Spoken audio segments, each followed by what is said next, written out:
नमस्कार, न्यूज 18 मध्य प्रदेश छत्तीसगढ़ देख रहे हैं आप और बात करेंगे यूक्रेन रूस युद्ध की।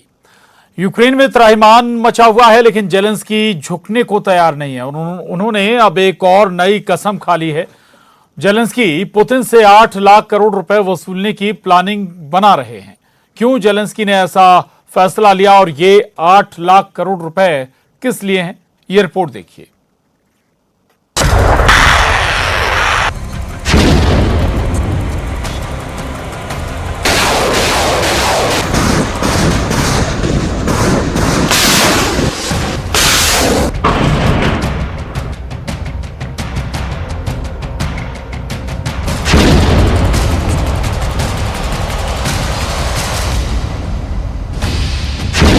खार्किव के इस कल्चर सेंटर की बर्बादी रूस यूक्रेन महायुद्ध की सबसे ताजा अपडेट है।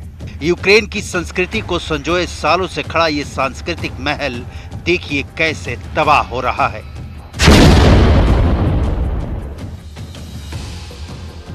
मटमैला धुआं धीरे धीरे आकाश की ओर उठता है और लोग भागने लगते हैं।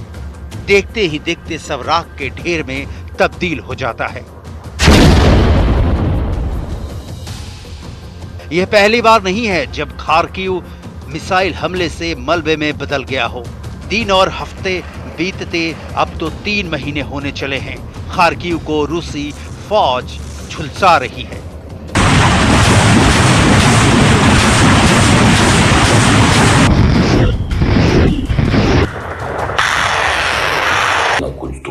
Звичайно, Росія зробила вже все можливе, щоб на її території не залишила жодного місця культури. Але до чого тут наша Харківщина? Хай би себе в Росії і підривали.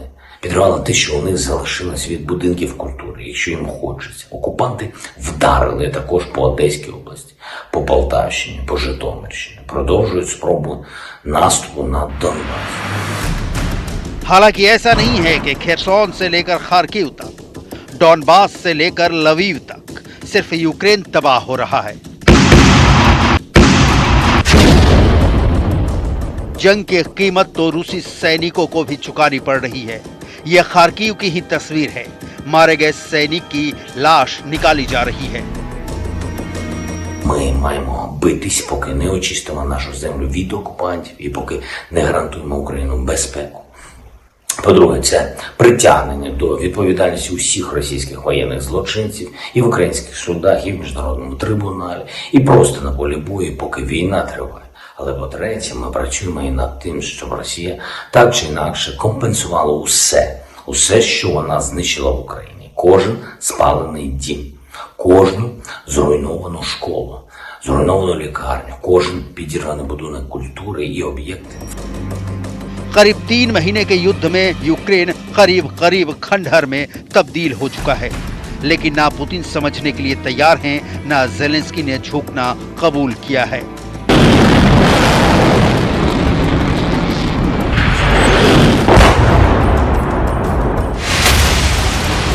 Російські окупаційні війська ведуть інтенсивний вогневий вплив вздовж усієї лінії зіткнення і намагаються бити артилерію в глибину оборони українських військ.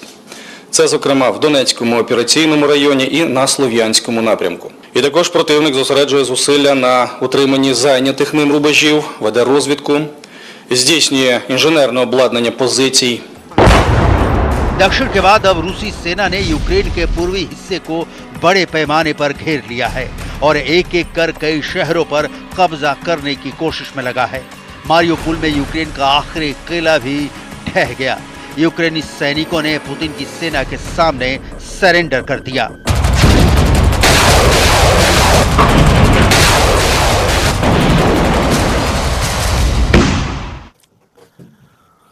और अमेरिका और दूसरे यूरोपीय देशों से मदद के बावजूद जेलेंस्की की हालत बिगड़ती जा रही है। अब ऐसे में जेलेंस्की अब पुतिन से नुकसान का मुआवजा मांग रहे हैं। ये और रिपोर्ट देखिए।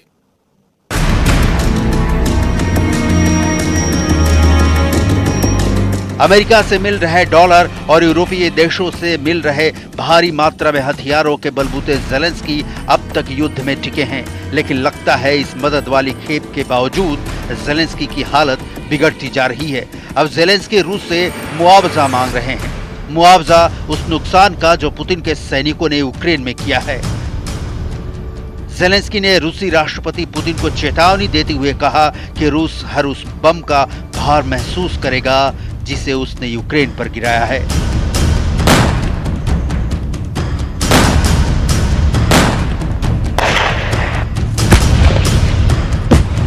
Ми пропонуємо нашим партнерам стати засновниками такого фонду, а також учасниками спеціальної міжнародної комісії, яка розглядає позови, тобто звернення як фізичних, так і юридичних осіб. Зрозуміло, що виконання цього завдання не буде простим, але насправді вже почалась дискусія про необхідність такого шляху, такої компенсації за рахунок російських активів. Світ вже युद्ध में अब तक नुकसान का आकलन बहुत जरूरी है। इस युद्ध में यूक्रेन को अब तक करीब 8,000 करोड़ रुपए का नुकसान हुआ है। करीब 1 करोड़ 40 लाख लोगों ने यूक्रेन छोड़कर पड़ोसी देशों में शरण लिया है। लेकिन ज़ेलेंस्की ने रूस से जो मुआवजा की रकम मांगी है वो है $100 बिलियन। ज़ेलेंस्की ने पुतिन से जो $100 बिलियन का मुआवजा मांगा है उसकी टाइमिंग समझने की कोशिश कीजिए। एक तरफ तो ज़ेलेंस्की कह रहे हैं कि युद्ध लंबा चलेगा, यानी कि यूक्रेन और तबाह होगा। दूसरी तरफ ज़ेलेंस्की पुतिन के हमले के शिकार मलबे पर इमारतें खड़ी करना चाहते हैं, जिसके लिए उन्हें पैसे भी पुतिन से चाहिए। सीधे तौर पर देखें तो पुतिन ज़ेलेंस्की की मांग कभी पूरी नहीं करेंगे, लेकिन फिर भी ज़ेलेंस्की ने मुआवजे की मांग की है, यानी कि ज़ेलेंस्की दुनिया को दिखाना चाहते हैं कि यूक्रेन को कितना नुकसान हुआ है।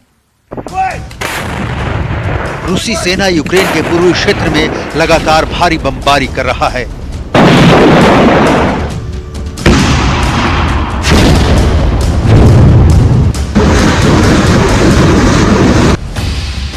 इस बीच रूसी सेना यूक्रेन के जाइटामेर क्षेत्र में पश्चिमी देशों से आए हथियारों की एक बड़ी खेप को समुद्र से लॉन्च की गई कैलिबर क्रूज मिसाइलों का इस्तेमाल कर नष्ट कर दिया है। रूसी रक्षा मंत्रालय ने एक बयान में कहा कि एयर स्ट्राइक में नष्ट किए गए अमेरिका और यूरोपीय देशों से भेजे गए हथियारों और सैन्य उपकरणों का एक बड़ा बेड़ा नष्ट कर दिया गया है। ये पूर्वी डॉनबास क्षेत्र में यूक्रेनी सैनिकों के लिए भेजे गए थे, जहां फिलहाल रूस और यूक्रेन की लड़ाई चल रही है। हालांकि न्यूज एजेंसी रॉयटर्स ने इस खबर की पुष्टि नहीं की है, जिसमें यह भी कहा गया था कि रूसी मिसाइलों ने काला सागर तट पर ओदेसा के पास ईंधन भंडारण सुविधाओं पर हमला किया था और 2 यूक्रेनी Su-25 विमान और 14 ड्रोन को मार गिराया था।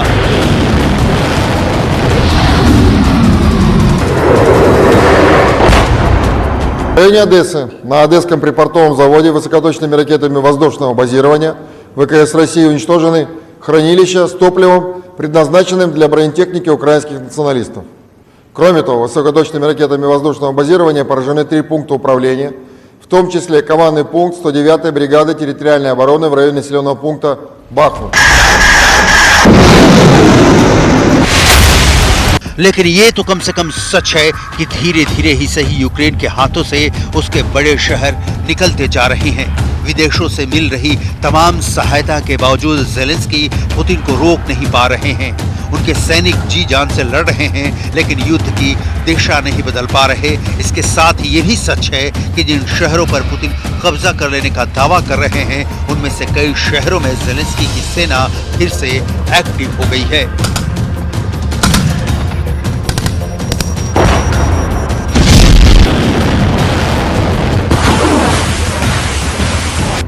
खार्किव में तो कुछ लोग इमारतों से मलबा हटाने के काम में जुटे हैं। भारी बमबारी के बाद जो कुछ बच गया है उसे फिर से आबाद कर रहे हैं। А так мы даже если выходили, мы ночевать сюда приходили, мы боялись просто. Потому что вы видите, как влетело в 130-й, люди были там, и никто ничего не смог сделать. ज़ेलेंस्की इन्हीं कामों के लिए मुआवजा मांग रहे हैं। रोजाना करोड़ों रुपए युद्ध में झोंकने के बाद अब ज़ेलेंस्की की तिजोरी अमेरिकी मदद के बावजूद खाली होती नजर आ रही है। ज़ेलेंस्की को पैसा चाहिए। ज़ेलेंस्की चाहते हैं कि दुनिया के दबाव में रूस यूक्रेन को ये पैसा दे, लेकिन फिलहाल ऐसा होता नहीं दिख रहा है। फिर भी मुआवजे के जरिए ज़ेलेंस्की पुतिन को एक्सपोज करना चाहते हैं। दुनिया को ये बताना चाहते हैं कि यूक्रेन पर पुतिन के स्पेशल मिलिट्री ऑपरेशन का सच क्या है, ये भी बताना चाहते हैं कि कैसे रूस ने एक हंसते खेलते देश को बर्बाद कर दिया।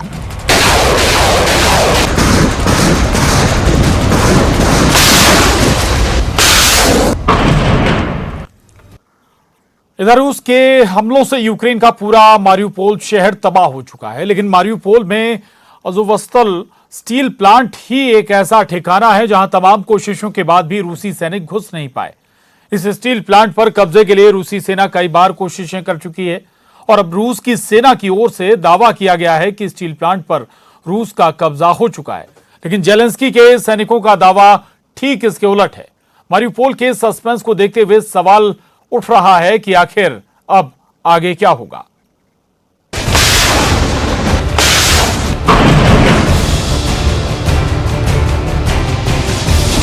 रूस के आगे जेलेंस्की ने नहीं टेके घुटने।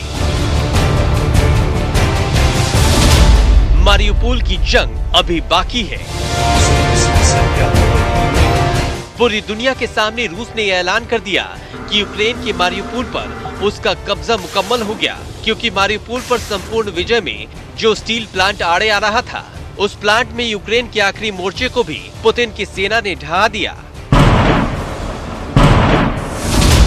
और इसके बाद रूस की ओर से यह दावा किया गया कि स्टील प्लांट में घायल सैनिकों की जान बचाने के लिए यूक्रेन की सेना ने उसके आगे घुटने टेक दिए। रूस के इस दावे के बाद यूक्रेन की ओर से भी इस बात की पुष्टि कर दी गई कि अज़ोवस्ताल स्टील प्लांट से उसकी सेना पीछे हट चुकी है। सबूत के तौर पर रूस ने यूक्रेन के सैनिकों के सरेंडर करने का वीडियो भी जारी कर दिया।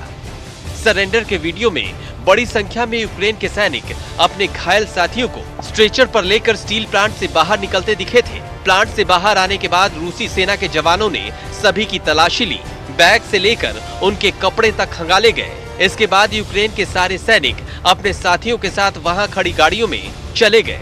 उस वक्त रूस की तरफ से ये दावा किया गया कि अज़ोवस्ताल स्टील प्लांट में छिपे यूक्रेन के करीब 1000 सैनिकों ने उसकी सेना के आगे हथियार डाल दिए, जिसका सीधा सीधा मतलब ये था कि अज़ोवस्ताल स्टील प्लांट को जीतने के बाद पूरा मारियुपोल शहर पुतिन के कंट्रोल में आ चुका है। लेकिन अब इस कहानी में नया मोड़ आ गया है। अज़ोव रेजिमेंट के एक कमांडर ने स्टील प्लांट पर रूसी कब्जे के दावे को रूस का प्रोपेगेंडा बताया है। Я не буду розголошувати. Дякую всьому світу та дякую Україні за підтримку.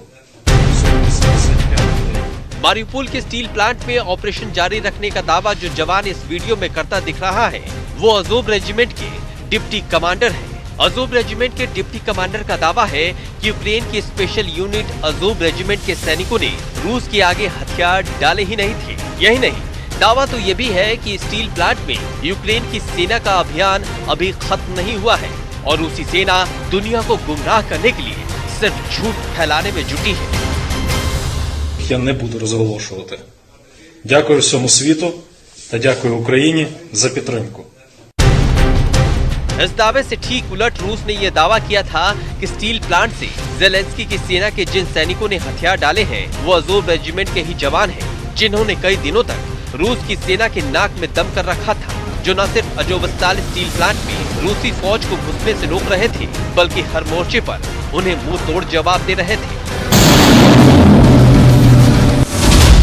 खास बात यह है कि शहर के आखिरी किले को ढहाने के लिए रूस ने अपनी पूरी ताकत झोंक दी थी। यहाँ तक कि पुतिन ने अपने सबसे वफादार और खूंखार चेचन कमांडर रमजान कादिरोव को भी जंग में उतार दिया था, जिसके बाद चेचन लड़ाकों ने शहर में जमकर तबाही मचाई। रूस की सेना के साथ मिलकर चेचन लड़ाकों ने कई दिनों तक यूक्रेन की सेना के साथ जंग लड़ी और इसका नतीजा क्या हुआ, वो मारियुपोल शहर की ये तस्वीरें बयां कर रही हैं। पूरा शहर खंडहर में तब्दील हो चुका है। यूक्रेन ने आरोप लगाया था कि शहर पर कब्जा करने के दौरान रूसी सेना ने हजारों लोगों का कत्ल करवा दिया। हालांकि बाद में रूस ने यह दावा किया कि उसकी सेना ने पूरे मारियुपोल शहर पर कब्जा जमा लिया है, लेकिन इसके बाद भी शहर के एक हिस्से में मौजूद अज़ोवस्ताल स्टील प्लांट रूस की पकड़ से दूर था। क्योंकि यूक्रेन की सेना की स्पेशल यूनिट अज़ोव रेजिमेंट ने स्टील प्लांट को अपना बेस बना लिया था और दावा किया कि यूक्रेन के करीब 2000 सैनिकों ने रूस के खिलाफ मोर्चा खोल दिया था। और इसी बात से रूस बौखला गया। क्योंकि पूरे शहर को जीतने के बाद भी स्टील प्लांट उसकी पहुंच से दूर था और यही बात पुतिन को परेशान कर रही थी। इसी वजह से रूसी फौज ने प्लांट के चारों तरफ से हमला बोल दिया। यूक्रेन के सैनिकों को वहां से निकालने के लिए रूसी सेना ने आसमान से बमों की बारिश कर दी। रॉकेट और मिसाइलों से प्लांट को निशाना बनाया गया। ताकतवर टैंकों से प्लांट की इमारतों को ध्वस्त कर दिया गया। कई दिनों तक चली जंग के बाद रूस ने यह दावा किया कि इन हमलों में यूक्रेन की सेना के ज्यादातर सैनिक मारे जा चुके हैं और जो बचे हैं वो घायल हैं। इसके बाद अजोवस्ताल स्टील प्लांट से घायल सैनिकों को निकालने के लिए रूस और यूक्रेन के बीच एक समझौता हुआ, जिसके बाद यूक्रेन के करीब 1000 सैनिकों ने रूसी सेना के आगे हथियार डाल दिए। Сего года была заблокирована группировка украинских боевиков нацистского формирования «Азов».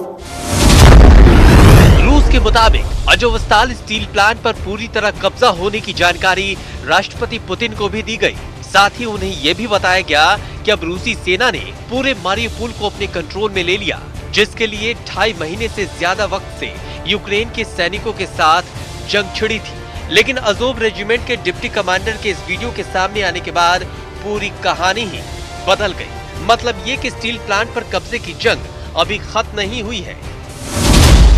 लेकिन अजोव रेजिमेंट के डिप्टी कमांडर के इस वीडियो के सामने आने के बाद पूरी कहानी ही बदल गई। मतलब ये कि स्टील प्लांट पर कब्जे की जंग अभी खत्म नहीं हुई है।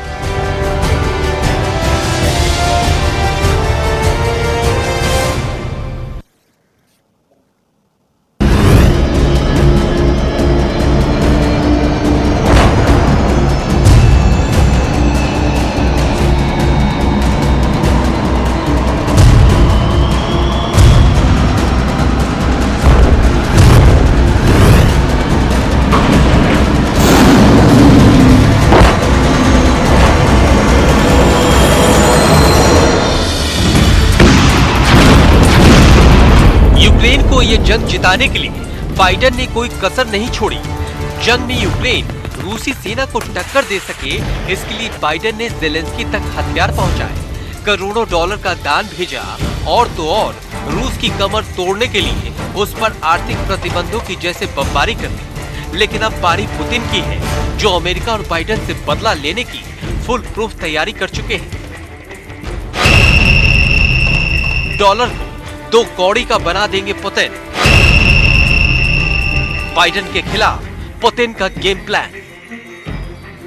व्लादिमीर पुतिन ने अमेरिका के खिलाफ जो प्लान तैयार किया है, वो अगर कारगर साबित हो गया तो ये दुनिया भर में अमेरिका की बादशाहत का इतिहास बदल कर रख देगा, क्योंकि पुतिन के निशाने पर दुनिया की सबसे मजबूत करेंसी डॉलर। तो रूस और यूक्रेन जंग पर हमारी इस खास पेशकश में बस इतना ही। दीजिए इजाजत, नमस्कार।